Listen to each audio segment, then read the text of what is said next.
So, for a while now, we've gotten pretty used to AIs that can talk, that can write, and even create some amazing images. But right now, we're in the middle of this massive shift. AI is going from just talking about stuff to actually doing stuff. Managing our inboxes, scheduling meetings, maybe even handling our money.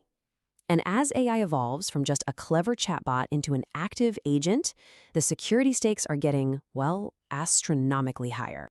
So let me just ask you this, straight up.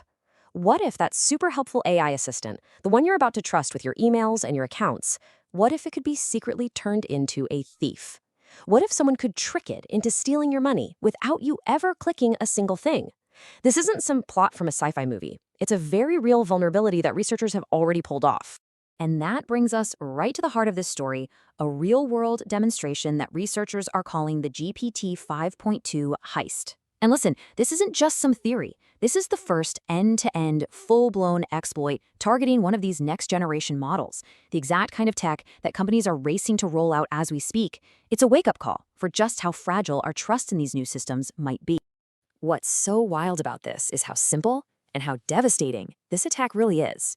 It's a true zero-click heist. Here's how it goes down. First, a malicious email shows up in your inbox. To you, it looks totally normal. Then, the AI agent, just doing its job, starts processing your new emails. But hidden inside that email, maybe in some invisible text, is a secret command. And because these new AIs have gigantic context windows, they read everything, including that hidden little instruction. Boom. That command hijacks the AI's entire reasoning process, convincing it that it has a new, super urgent task. And finally, the agent, thinking it's following your orders, just goes ahead and uses its tools, like PayPal, and sends your money straight to the attacker. All of that happens in the background. 0 clicks. Okay, so you're probably wondering, how in the world is that even possible? Well, the critical thing to understand is that this whole heist works because we are dealing with a fundamentally new kind of AI. And with that comes a brand new attack surface, a whole new set of weak points.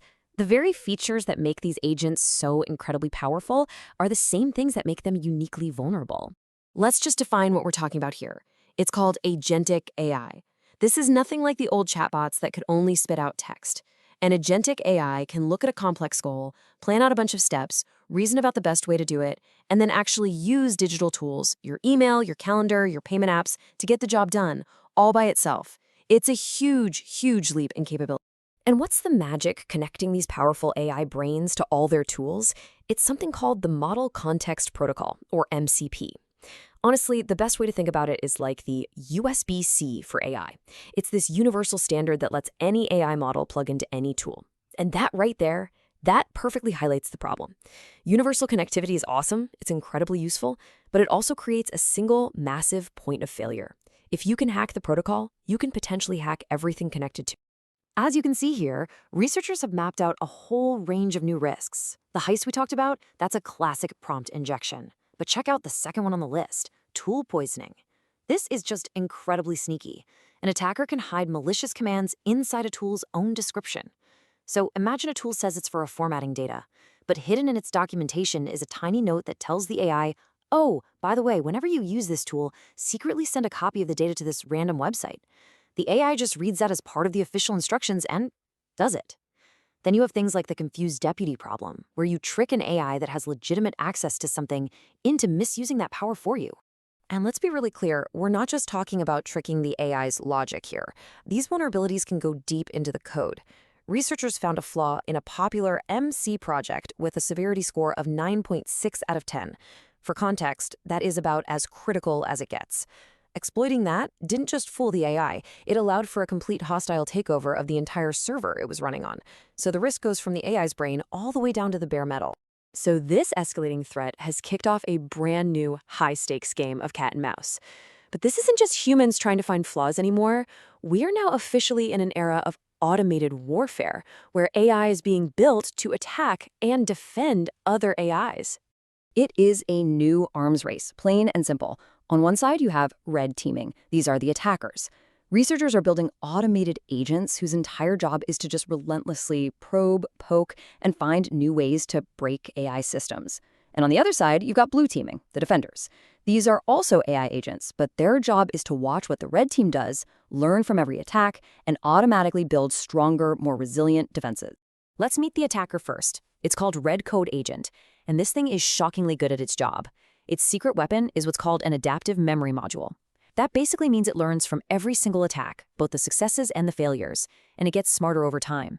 It doesn't just mess around with prompts, it actually runs its attacks in a safe, sandboxed environment to see what the real-world damage would be.